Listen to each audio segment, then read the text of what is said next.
ಬೆಂಗಳೂರು ದಕ್ಷಿಣ corporation ಕೆಲವು ಏರಿಯಾಗಳನ್ನ ನಾನು ಸುಮ್ಮನೆ ಕಣ್ಣಲ್ಲಿ ಒಂದು ರೌಂಡ್ ನೋಡ್ಕೊಂಡ್ ಬರೋಕ್ಕೆಲ್ಲ ಮಾಡಿದ್ದೀನಿ. ಆಮೇಲೆ ಹೊಸದಾಗೆ ಕೆಲವು ಅರ್ಬನ್ ಲೋಕಲ್ ಬಾಡೀಸ್ ಎಲ್ಲ ಹೊಸದಾಗೆ ನನಗೆ ಸೇರಿದೆ. ನಾಳೆ ಅವ್ರದೆಲ್ಲ ಮೀಟಿಂಗ್ ಕರೆದಿದ್ದೀನಿ. ಮೀಟಿಂಗ್ ಕರೆಯಕ್ಕಿಂತ ಮುಂಚಿತವಾಗಿ ನಾನೇ ಕಣ್ಣಲ್ಲಿ ಸ್ವಲ್ಪ ನೋಡಬೇಕು. ಒಂದು 2 hours ಒಂದು ರೌಂಡ್ ಮಾಡ್ಕೊಂಡು ಏನೇನು ಅಂತೇಳಿ ಅದಕ್ಕೆ ನೋಡಕ್ಕೆ ಹೊರಟಿದ್ದೀನಿ.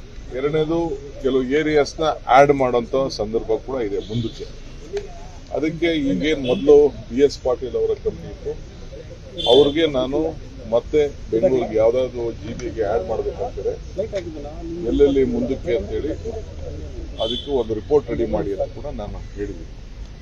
ರಿಪೋರ್ಟ್ ರೆಡಿ ಮಾಡ್ಬೇಕಾದ್ರೆ ಎಲ್ಲ ಜನಪ್ರತಿನಿಧಿಗಳ MLAಗಳ ಹತ್ರ ಮಾತಾಡಬೇಕು, MP ಗಳ ಹತ್ರ ಮಾತಾಡಬೇಕು, ಸಾರ್ವಜನಿಕರ ಹತ್ರ ಮಾತಾಡಬೇಕು, ಎಲ್ಲ ಮಾತಾಡ್ಬಿಟ್ಟು ಆಮೇಲೆ ಕೆಲವೆಲ್ಲ ದೊಡ್ಡ ದೊಡ್ಡ ಸಂಸ್ಥೆ ಇರ್ತಾರೆ ಅವರು ಕೂಡ ಎಲ್ಲ ಮಾತಾಡಿ ತೆಗೆದುಕೊಂಡು ಬನ್ನಿ ಅಂತ ಹೇಳಿದ್ವಿ. ಸೊ ಆ ಕೆಲಸದಲ್ಲಿ ನಾವೆಲ್ಲ ತೊಡಗಿದ್ವಿ.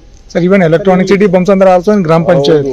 Electronic city also, electronic city ಇರ್ಬೋದು, ಅದಕ್ಕಿಂತ ಮುಂಚಿತವಾಗಿರ್ಬೋದು, ನಮ್ಮ ವೈಟ್ ಫೀಲ್ಡ್ ಇರ್ಬೋದು, ಅದಕ್ಕಿಂತ ಮುಂಚಿತವಾಗಿರ್ಬೋದು, ಏರ್ಪೋರ್ಟ್ ರೋಡ್ ಇರ್ಬೋದು, ಈ ಕಡೆ ಯಲಹಂಕ ಕಾನ್ಸ್ಟಿಟ್ಯೂನ್ಸಿ ಮಾಗಡಿ ರೋಡಲ್ಲಿ ಇರ್ಬೋದು, ಎಲ್ಲ ಏರಿಯಲ್ಲೂ ಅಷ್ಟೇ ಎಲ್ಲೆಲ್ಲಿ ಅರ್ಬನ್ ಗ್ರೋತ್ ಜಾಸ್ತಿ ಆಗಿದೆ ಅದಕ್ಕೆಲ್ಲ ಮುಂದಕ್ಕೆ ನಾವು ಸ್ವಲ್ಪ ಪ್ಲಾನಿಂಗು ಅಚ್ಚುಕಟ್ಟಾಗಿ ಮಾಡಬೇಕು. ಯಾಕೆಂದರೆ ಕೆಲವು ಕಾರ್ಪೊರೇಷನ್ ಕಸನ ಇಲ್ಲಿ ಮಾತ್ರ ಇರ್ತದೋ, ಕಾರ್ಪೊರೇಷನ್ ಬೋರ್ಡ್ದಲ್ಲಿ ಅಲ್ಲಿ ಬಿಟ್ಬಿಡೋದು, ಇದು ಪಂಚಾಯತಿ ಇದು ಅಂತ ಹೇಳ್ತಾರೆ, ಇದು CMC ಅಂತ ಹೇಳ್ತಾರೆ.